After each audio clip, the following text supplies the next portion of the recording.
This is Dr. Karen, and you are listening to the Facto Leaders podcast on the B Podcast Network, where I help pediatric therapists and educators become better leaders so they can make a bigger impact with their services.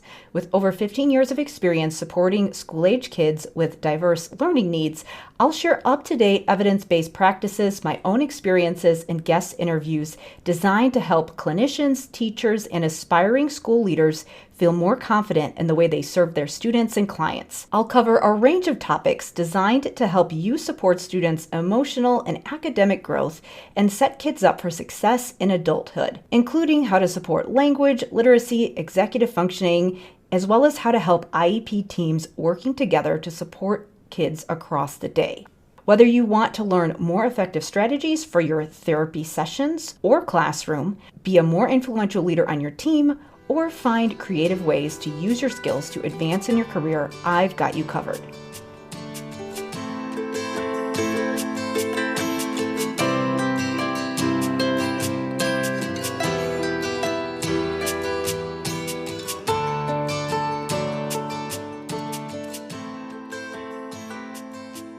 Hey there, it's Dr. Karen, and welcome to episode 132 of the Facto Leaders podcast. In some of the work we do with students, we may have to help them interpret the actions of others or help them understand how they're coming across to others. Within the context of executive functioning, this is known as perspective taking. It's an essential life skill in both our professional and personal lives, which is why we need to develop this skill through adulthood. With the life coaching industry growing, this has triggered discussions about mindset. It can include the way that we attach meaning to things that happen around us, as well as the way that we interpret the intention behind the actions of others. So this conversation is not about how to help kids develop perspective-taking skills, but it's how you can continue to grow this skill in yourself. As I support members of IEP teams, I've seen scenarios come up that involve potential disagreements or misunderstandings. And my first instinct is to get to the bottom of really what's going on so that whoever I'm supporting can make sure that they're accurately interpreting the situation or go into it with an open mind when they are interacting with the other people involved. That's why I invited Lynn Hardin to episode 132 of the Facto Leaders podcast. She's a retired principal and life coach, and in this conversation, she shares how to be proactive as a member of your school team and how to approach conversations intentionally to improve relationships and decrease burnout. Lynn was an elementary school principal for 25 years and became a life coach because of her deep love for educators. As a principal, she struggled to clear a desk of work, to take care of her mental and physical health, to manage time and balance work with life. And she wanted a different life of purpose to support educators and students, so she became a life and leadership coach. In this conversation, we discuss ways that people working in schools can create more balance in their work and have better relationships with the other team members. We discuss answers to questions like what's driving the decisions that building administrators make regarding building-wide policies about service delivery, what should members of the IEP team do if they have concerns about policies and procedures being implemented in their buildings, what should team members do if the IEP isn't being fully implemented by members of the team? And then we talk about how to mitigate the primary causes of burnout among educators, including things like trying to control things that are out of your sphere of influence, perfectionism, and not asking for help. Before we get going, I wanted to talk a little bit about the time tracking journal. The time tracking journal is a tool that walks through a strategy that builds executive functioning. Specifically, it helps kids to build the internal planning and the internal language needed in order to carry out multi-step tasks and motivate themselves to do things that might seem hard or challenging. So this could be things like chores, getting ready in the morning, doing a difficult homework assignment, especially a writing assignment. It could be walking into their classroom and making sure that they're ready for their day, really anything that involves multiple steps. And what I have found is that many schools are thinking about executive functioning, thinking about providing supports in the classroom, and they're doing part of what they need to be doing, but still seeing students struggle. Maybe they're seeing behaviors and kids refusing to do things. Maybe they're seeing kids get stuck in the middle and get very frustrated. This is because things like checklists and organizers are tools that people use when they've already engaged in executive functioning and they're already using some of those skills effectively. They're not things that teach executive functioning. So it's not that those things are bad, it's just that there are certain skills that we need in order to use tools like that effectively. So I show you how to do that in the time tracking journal. To learn more about it, you can go to drkarendudek-brannan.com/time journal. Now, please enjoy this interview with Lynn Hardin.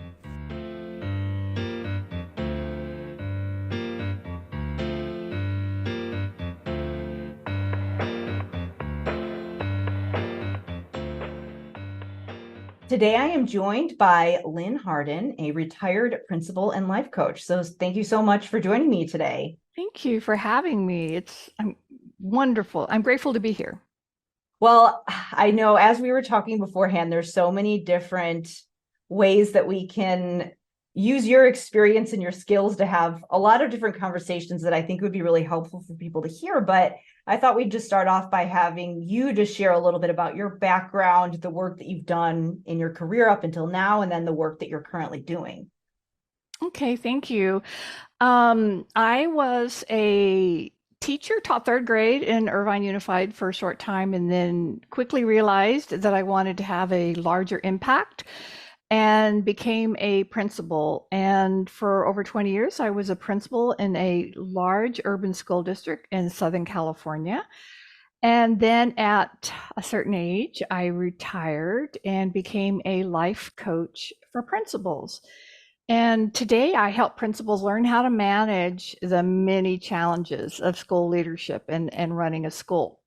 I customize my life coaching to one-on-one to meet with their specific needs. And thank you for drawing on my lots of experiences. Yeah. And I've led 3 award-winning schools. My last school was one of the America's Best Urban Schools, and I was honored by San Diego State as a principal, as a leading leader in equity and diversity and inclusion, which I'm really proud of. So I help principals learn how to, balance is a feeling, so I can help with that in mindset work. But I help them to feel confident, leave work at work, thrive in the lives that they do have at home, and just how to come from the right place in order to support their staff, their students, and their parents.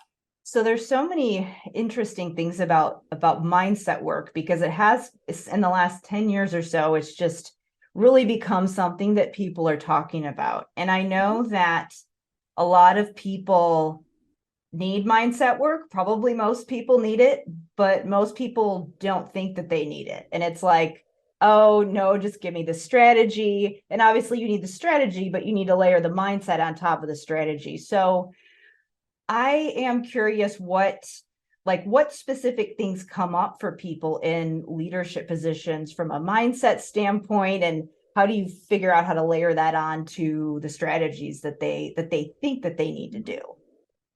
Well, I want to comment first. It is very normal to think that I don't need mindset work. Yeah. You will not hear that. You will not have a teacher come to you or a principal go to their assistant soup and say, I need mindset work. Right. Yeah. Even though growth mindset and fixed mindset was kind of the flavor of the year not too long ago, but just my personal opinion, we didn't dig in deep enough. We just moved on too quickly. And if you're a human being, you do not believe you need mindset work because you have a mind that tells you you don't need mindset work. Yeah. They're the problem, or you just need to change your actions. And mindset with actions is where the magic comes. Mm-hmm. And so we don't focus on the mindset. We focus on the results. What Mm-hmm. result are you looking for? That's what my clients come to me. That's what my teachers came to me. My parents came to me. There was a certain result that they were looking for.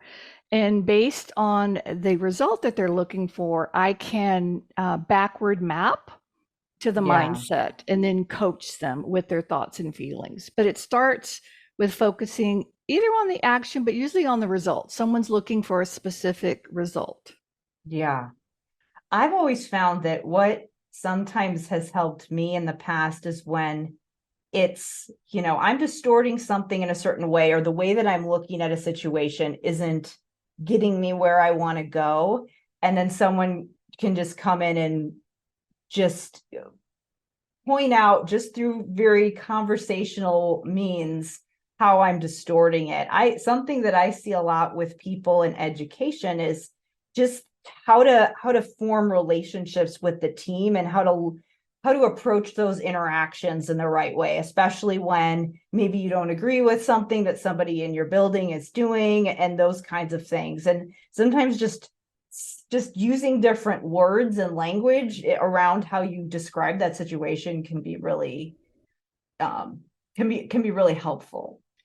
And it's those relationships are what's absolutely vital to the Yeah. success of a school. We are not independent contractors, but it's difficult to change your communication skill or words if your brain and heart is not into it. Yeah. The other person can sense it. There's a vibe or an energy about you. They can tell that there's a lack of sincerity to it. Mm-hmm. So, what you said in the beginning was our first story or thoughts may not be true. And yet, we have it's very human to think if I'm thinking it, it has to be true. Yeah. That is so normal. And so it takes a special skill to reflect and be honest about what we are thinking or what we are making something mean. Either it's somebody else's behavior or what something said, or it's an IEP situation. What am I making this mean? And you will have thoughts, a story, a narrative about it. And your brain will tell you that it is absolutely true. And until we can go back and look at, is this really true, or is it just a possibility, or is it just thoughts? And thoughts are just words in my brain. Though nobody likes to hear that, oh, that's just your thoughts. That's just Oh, your I thing. know. Nobody Yeah. wants to hear that. And that's not, I don't say that, and I don't like to hear that. Yeah. So it's more about when I coach, I coach teachers also, but when I coach an educator, I get curious and I help them to make their own discoveries, to Yeah. get to like, oh, that's what's going on. Not so, not that nobody wants to hear, oh, it's just your mindset and it's broken and there's something wrong with you, because we're not broken. There's nothing wrong with us.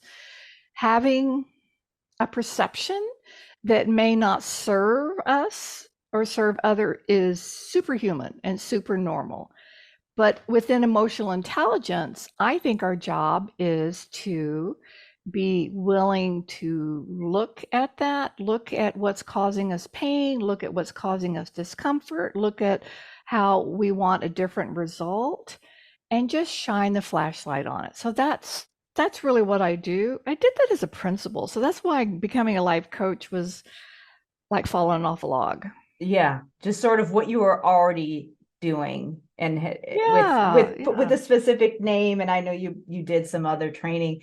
I Mhm. I think that's really interesting, the whole idea of what you're making this mean, because it does happen a lot of times if you're working on a team and a person is doing something and you think like it should happen a different way, then you have all of these thoughts and ideas about why they're doing that.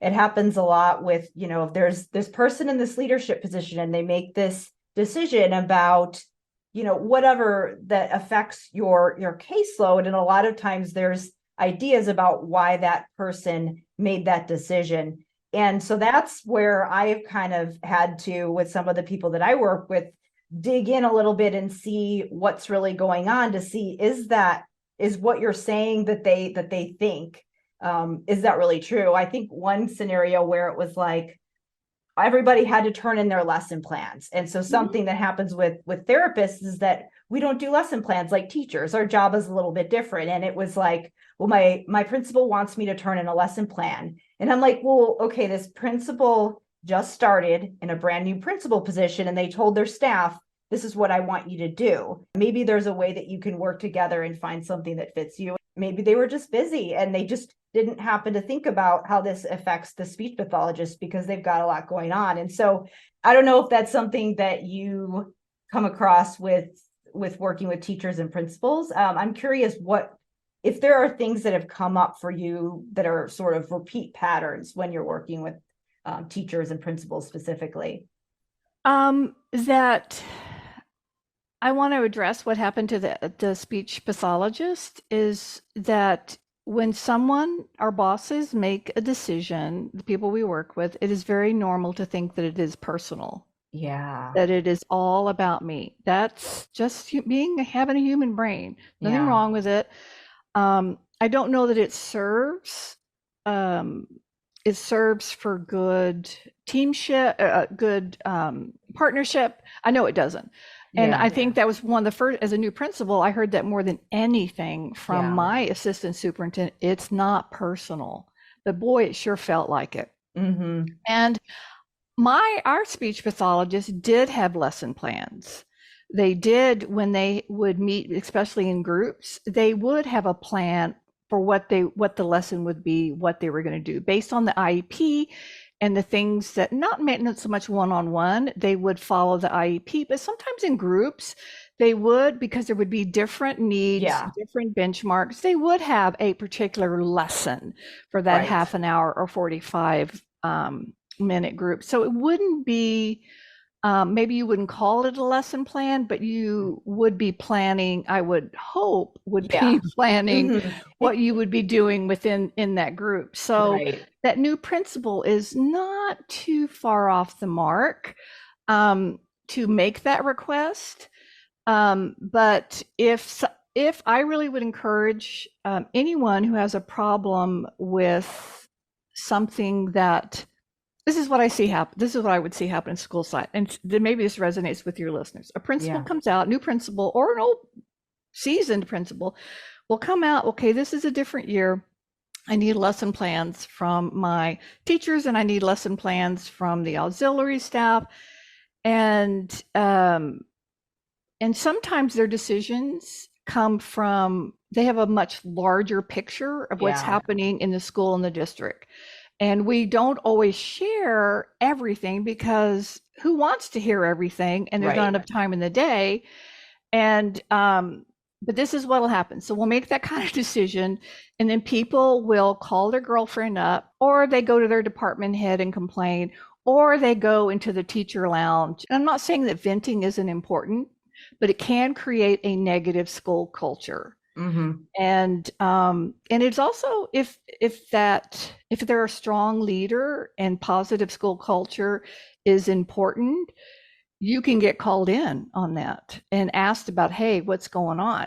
So I encourage people to be proactive. If you are irritated or bothered by something, go to the source. Go to the source and ask for clarification. Go to this new principal and ask, and this is professional. To gossip and complain is unprofessional. So the solution is go talk to the principal and let them know, this is what I hear you say, or this is what I hear you need, lesson plans. What does that look like for me, who's not a classroom teacher? What does that look like for me as an SLP? And just get clarification. It will save yourself a lot of upsets.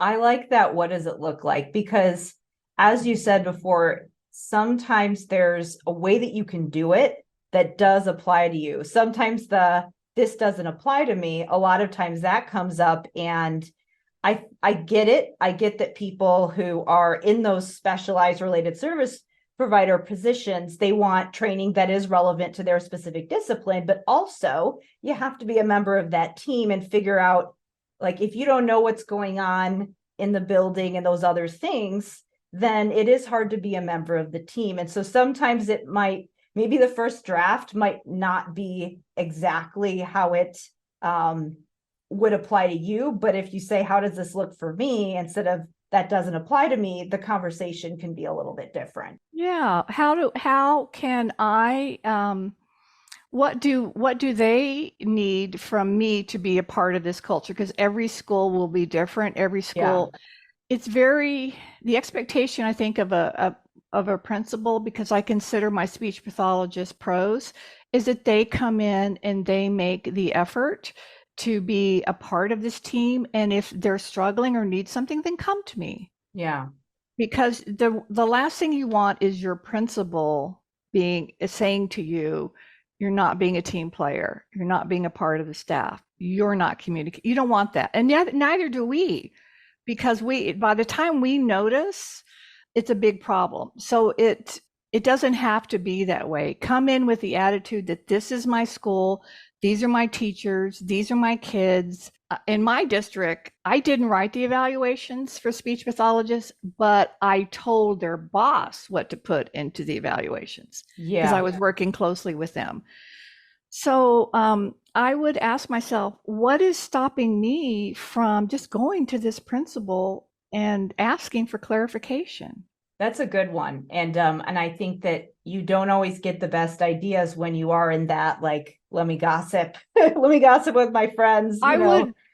Yeah, I don't think you get any good ideas. Yeah, it's I not think the whole that energy isn't. that does not serve you as a speech pathologist, because it will get back to your boss. It will get back, and you will get known as that speech pathologist that doesn't get along with school sites, that doesn't get along with the team. Mhm. And I don't think anyone really wants that. I know that no one No. wants that.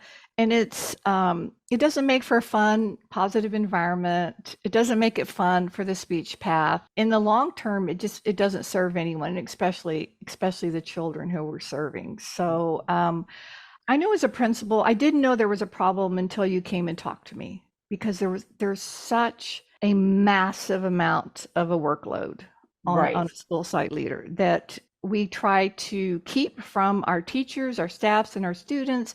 We're kind of like the queen. We just wave and everything's fine. I don't think that many understand the massive amount of workload. I am wondering, so with that, a lot of those things we're sort of talking about, you know, when your school leader brings something from the top down and says, here's how we're going to handle this situation, like the lesson plan example. But what if there's a team member, and this could be the SLP, the social worker, the psychologist, and they have noticed that a lot of teachers have needed support in a certain area, and they think that there's something that could be done proactively at the building level. So maybe they're the people who are getting a lot of these referrals for students who are more in the tier 3, but they're saying, oh, well, what if we did these things at tier 1 and tier 2? How do you go the other way around and figure out how to, as a member of that team, start those types of initiatives and get those things in place when you're not the official leader, but you can kind of emerge as a leader on that But you're team? part of the team, but you're Mhm. still part of the team. So Right. and I think that is very common, or was more common as we began to see more inclusion into the Mhm. general classroom, and IEPs weren't in place, and maybe we didn't have one-on-ones, and there was some emotional ED going on. General classroom teachers at the elementary level, which is what I am, they weren't always prepared for some of the behaviors Yeah. that Mhm. impacted instruction, and that had such an impact on their kids in the classroom. And so I can see both sides. So I think it's, as a instinctual response, a gen ed teacher would go, that's a tier 3, Yeah. and jump right to it because of the frustration and the fear and Mhm. the lack of support, at least in Yeah. public education, That's of the huge. get. So if the psychologist, I never had I didn't have social workers except from the state, but if the psychologist or the SLP are seeing this, I would hope that I had a good enough relationship with them that they would come to me and say, so and so is really struggling with this particular student, is really having a hard time. And we would put our heads together first and figure out how we could support that teacher to support the kid. Because the teacher has that student 6 hours a day. Yeah. Whereas a psychologist has them maybe half an hour a week, if ever, and the speech pathologist might only have them 2 to 3 hours a week. So if they have a concern, I would welcome, and that has happened. A good speech pathologist will come to me and say, "Hey, I see so and so is really struggling. Let's put our brains together and let's put our heads together and figure out how we can support her." And often it isn't getting more training from the district. That's not the usual support. Sometimes it is having a meeting and brainstorming and putting our heads together with all the different strategies that we knew and trying this out. And then and seeing what works and seeing what doesn't work, just getting into that massive action and having a lot of fails. That's part of special education for sure, and finding out what will work with students. You will fail so much more before you succeed, but you've got to have those fails and to see what it is that you need and tweak. Do this, do that. So I would hope that they would come to me with that spirit, and then we could get into the solution. I wanted to take a quick break here and talk about the time tracking journal. One of the things that comes up in this conversation is the conversation around what to do when it comes to classroom accommodations, especially when there might be some disagreement among team members about what needs to happen or what is actually going on. And one thing that comes up a lot is that people might notice that there's something in the IEP and it's not being implemented in the classroom, or maybe the team just doesn't know what supports need to be in place in the classroom and everybody is confused and trying to figure it out together. Many times some of these supports are put in place because there are behaviors or students are getting stuck and not able to follow along with class. And many times it's an executive functioning issue. So students are not able to engage in future pacing and planning to figure out what success looks like, how to work back, how to visualize themselves doing the steps, and then how to get started and persevere through something that might be challenging. And many times there are some classroom supports being put in place. There's different visuals and charts and timers being used, but kids continue to struggle. Solving this problem is a team approach, and the first step in figuring out how that looks is getting a core strategy in place. And that's what I outline in the time tracking journal. If you are a therapist working in the schools, it'll outline not only things that you can work on in therapy, but strategies that you can share with other people on your team that they can implement in their classrooms so that kids can get that support across the day. And it's even something that you can share with parents as well. To learn more, you're going to want to go to drkarendudek-brannan.com/time journal. Now let's get back to the interview. Let's say that you do have a student who is identified, you've had your IEP meeting, and the team has decided, like, here are some classroom interventions that this student needs. And of course, classroom interventions, well, that falls on the teacher. And so that means that they need the support to be able to put those things in place. And there's been times when I've been in the schools where there's this disconnect. So for whatever reason, the accommodation's not getting done in the classroom. The teacher's not doing it. And then the people on the team are saying, why isn't this being done? And then the parents calling and it's, why isn't my kid getting what's on their IEP and all of those things? And then everybody's kind of coming from all these different angles. So how do we kind of bring everybody down and have a conversation about that to figure out what's happening there and how to move forward? Okay, I'm going to ask you, because you've had this experience. Karen, why do you think it's not getting done? Why? So there are many times when sometimes there is something that the teacher is seeing that the people who aren't in the classroom don't realize. So for example, one thing that's done a lot is, a student who maybe they have some needs from attention or sensory, and they need breaks. Or it has on their IEP that they get a break card. And so maybe the teacher is saying, well, they're just using the break card to get out of something that they don't want to do. And they're using it all the time. There's not enough specific parameters around it. And then there's the student is going home and telling the parents this is happening. And then there's just miscommunication about what's going on. And so a lot of times it's a lack of understanding about what everybody who's implementing that plan is experiencing. So that is something where there might be a reason that the teacher's not doing it. Sometimes it could be a mindset issue with the teacher where it's just like, they just don't have the training and the knowledge. But sometimes there is a legitimate thing and there's a legitimate reason, and we need to tweak and come together. And so it is a lack of understanding of the people that aren't in there sometimes. Yeah, thank you for saying that. I believe this about students, and I believe this about staff.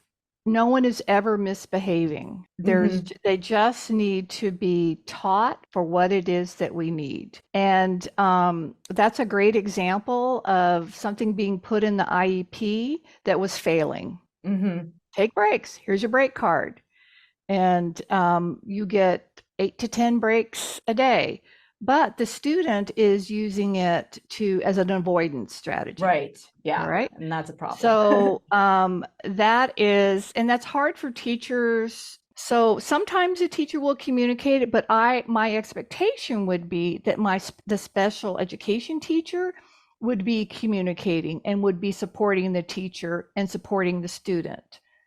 Do you see what I'm saying? That the way so I don't think that, so in that particular situation, I don't think it's necessarily miscommunication. I would want my special education teacher, who is the case manager for that IEP, to be looking out for that and supporting the teacher. And then if they needed more help with support, coming to me. But that's a good special ed teacher that will step in.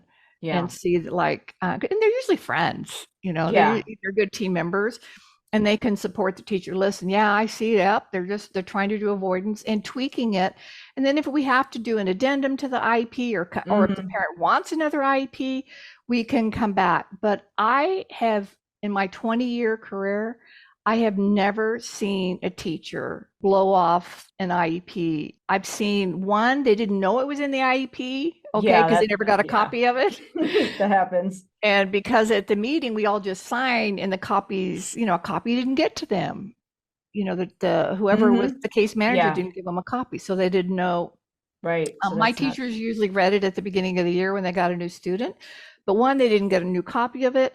Or two, what was in the IEP wasn't working, and the SPED teacher wasn't following up and giving the teacher ideas. Yeah. So I've never, those are the only two reasons I've ever seen a teacher not follow directions. But I always had great teachers. I don't know what it's like in the rest of the United States. In my district and the 3 schools I had the best of the best. I think that it's like 99% of the time there is a legitimate reason, and it doesn't mean that you ignore the IEP, but you do have the conversation to figure out, do we need to change this? Do we need to do an addendum? Is there something that needs to be in place so that this can happen? Is this accommodation not something that makes sense for the student? And maybe we thought it was last year. And yes, there are people that there's always that one person who maybe legitimately just doesn't want to do it, but it's not the norm. I've never seen it.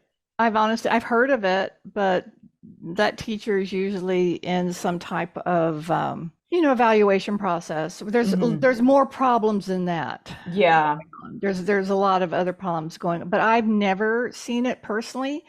And what I do see is I see the case manager stepping in and supporting the teacher because usually they try to work it out. Yeah. And come up with ideas and strategies before we have to take it back to the IEP or do an addendum. That's what I've seen work. Yeah. I mean, again, the majority of the time if I were in that situation, it's like, why do we even need to go to the principal unless just for normal communication of what's Yeah, going as a on. principal, I like to Yeah. know. I like Yeah. to know what's going on with my kids. Things are working, not Yeah. working. It doesn't mean I'm going to offer a solution. Sometimes it's just, unless I'm asked for it, it's just nice to know what's going on. If you're in the classroom a lot, you'll notice that's what's going on. But so I think your original question was, what do people do if they're not following um, the IEP? Is this specifically for speech pathologists if they're not, if a teacher's not following the IEP? I would say it would be for anybody on that Okay. team who's a case manager. So speech pathologists are case managers. Sometimes it's the special ed teacher, and sometimes the other team members are still involved, even if they're not the case manager, Right. and they're hearing about it because they're a part of that team. So Yeah, so I worry, yeah, hearing about concerns me, hearing yeah, about unless you see it. And my speech pathologists were only case managers when it was speech only. And I typically, would yeah. want to know, this is what I saw. I would want to know if the teacher wasn't releasing them for speech, because sometimes a teacher will talk to the speech path and say, listen, you're right in the middle of my language arts lessons or my math lesson. This is really important. Can we find another time? And the answer may be no, and the answer may be yes. So it's working together in the schedule. I hope that answered your question. Yeah, it did. I mean, I think it was just the idea of that there's usually a reason behind things, and it's usually not necessarily the reason that you think. It's not that the teacher doesn't want to, it's just that there's a there's another reason why they're not doing it, or why whatever you think needs to happen isn't happening. So yeah. I try to look at my motives too when I'm unhappy about something or I'm thinking somebody's not doing it right. I look at am I trying to control the situation? Mm-hmm. Is it because I don't like this person or I don't agree with it or I'm just being bossy? I mean, I really try to, what is the motive? Is my motive to be helpful? Is my motive to, what are the motives? Sometimes the motives are just human. All Mm-hmm. right. Yeah. And it's human to want to blame somebody. It's Yeah. human to want to think it's them and not me. But it's so important in being a good team and creating a good school culture and one that succeeds and does really well for kids that we self-reflect on ourselves with, I call it love eyes. Being kind to yourself. What are my motives? What am I trying to do here? Am I just tired and irritable? Am I really upset with my husband or am I really upset with what's going on in the classroom? I just think it's so important to self-reflect. And that's something that I used to help my staff with. They would come and talk to me and vent, and we would able to kind of get what's really going on, because sometimes what we think is going on is not really going on. It has to Mm-hmm. do with something. So I think self-reflection, it's not something I always see in education. Yeah, well, I understand how, if you are just very burnt out, you're not in a place where you Mhm. might think to stop and reflect. So you do have to create that space for it. But I think what the other thing, and just, what I would hope people take away from this, is that by taking responsibility for these things, and by talking about this, we're not saying that the system is perfect and that there are not things that are happening that are unfortunate, but you can control what you can control. And so it's really the best bet to think about what you can, like And what you can't can do. do. Mm-hmm. Yeah. And to know that we can't control circumstances, Mm-hmm. we can't control people, places, and things. And I see that as one of the causes of burnout, trying to control everything or Yeah. trying to control Mm-hmm. things that really aren't in your control. It Yeah. may not even be your business, Oh yeah, but totally. it's human to do that. But burnout comes from not that you don't have self-care, but it starts with a mind of thinking that I've got to be perfectionism, I've got to control the circumstance, I've got to which by the way are not control. Facts are not can't control facts. Mm-hmm. Yeah. It is what it is. What people say, what people do, those are facts. We can only control ourselves. And that's where the burnout comes, trying to be personally perfect and trying to control others to get them to be perfect. That Yeah. is a big burnout. That will cause burnout more than just kind of staying in your lane, doing what you need to do, what your job is. And when you have a concern or you need help, reaching out to your district person, reaching out to your principal and talking about concerns. I've never met I've never, I'm sure they exist, but in my district, every principal had a good heart and a concern and wanted to hear what the problems were and one of the concerns and how to help. And Yeah. trying to do it alone. Okay, these are the three things of burnout. Trying to do it alone, trying to control situations that are beyond your control, and perfectionism. Those are the three causes of burnout. Yeah. I would agree with that. And the whole idea of control, that is, I think that's big, especially when you feel like you need to advocate for yourself, your students, and you do have to be very clear on, here are the things that I can do, and beyond that, my job is done. Like I can go and approach someone and have a conversation with someone, but I can't make someone do something. I No. can control how I respond to whatever there is that they do, whether it be a student or a person you work with, but you can't control certain things beyond that, beyond whatever you chose to Oh. do. And we can't control student progress. You know, in Yeah. the beginning, there's an IEP with benchmarks that we want this to be successful at the end of the year. I have seen staff just destroy themselves because a student is not there within 3 months. You know, an IEP is for the whole year. And in special education kids, their progress is different. We're just looking for progress. And these kids open their gifts at different times. You know, it may not be the year that you're with them. Yeah. That's hard, because you're like, oh, I feel like I'm not doing anything, but maybe you're doing the underground things before the plant blooms or Yeah, something like yeah. that. And that is the burnout I was talking about. That's Yeah. trying to control something that's beyond your control when a special education student opens their gift that's not within your control. And then perfectionism. Those two will burn you out so fast. And Mhm.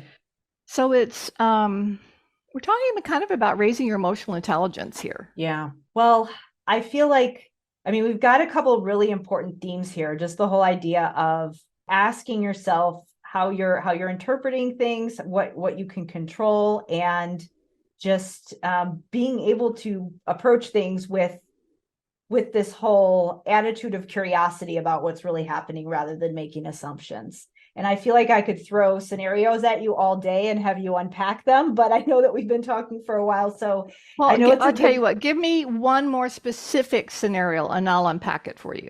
Okay, let's do it. I've got a list here. So okay, so let's say this is one that does come up a lot, where so from the and this is I hear it from speech pathologists, hear it from other people as well who are in a therapist role or some kind of interventionist, where there are certain things based on our clinical background that, certain things need to be addressed in more of a therapy. We're pulling them out of the classroom just because the intensity is going to be difficult to get if you are using push-in classroom based.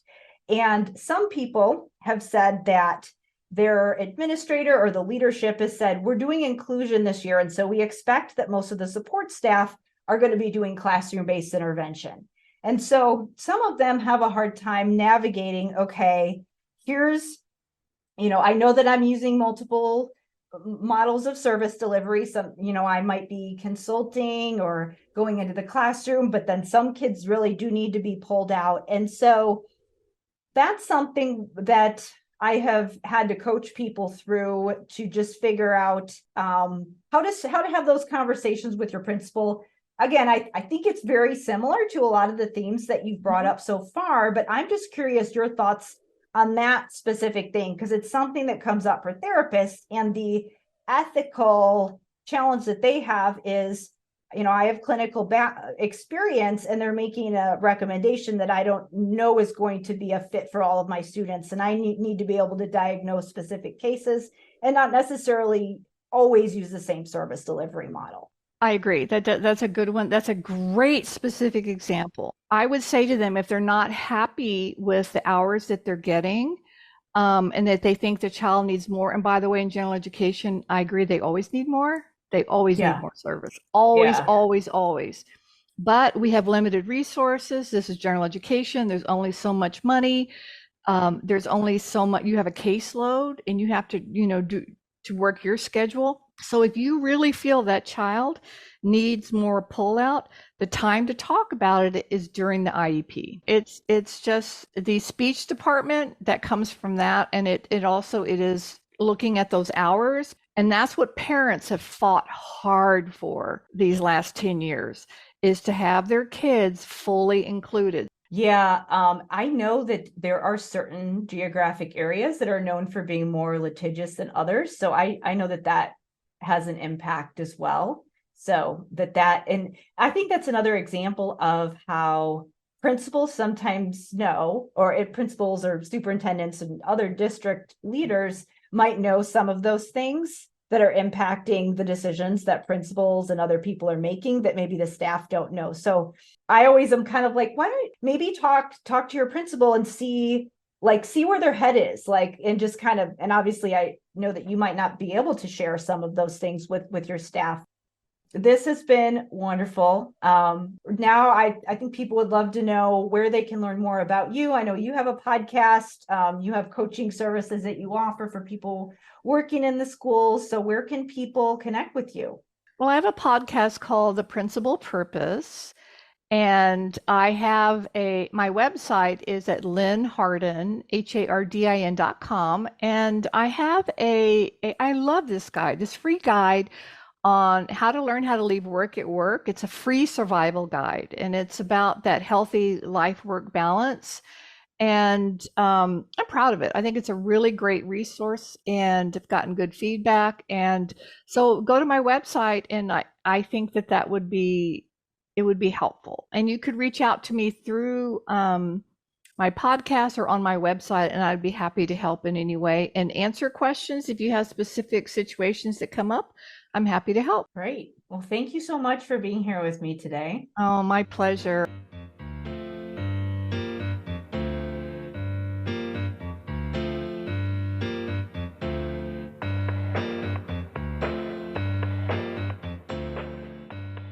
Thank you so much for listening. To learn more about where you can connect with Lynn, please check the show notes. And to learn more about the Time Tracking Journal, a strategy for improving time management, future planning, and executive functioning, you'll want to go to drkarendudek-brannan.com/time journal. As always, it helps me so much if you leave me a rating or review wherever you listen to your podcasts. And if you have a suggestion for a guest, or if you would like to be a guest on the show, please email me at talktome@drkarenspeech.com. Thank you so much for listening, and I'll see you next time.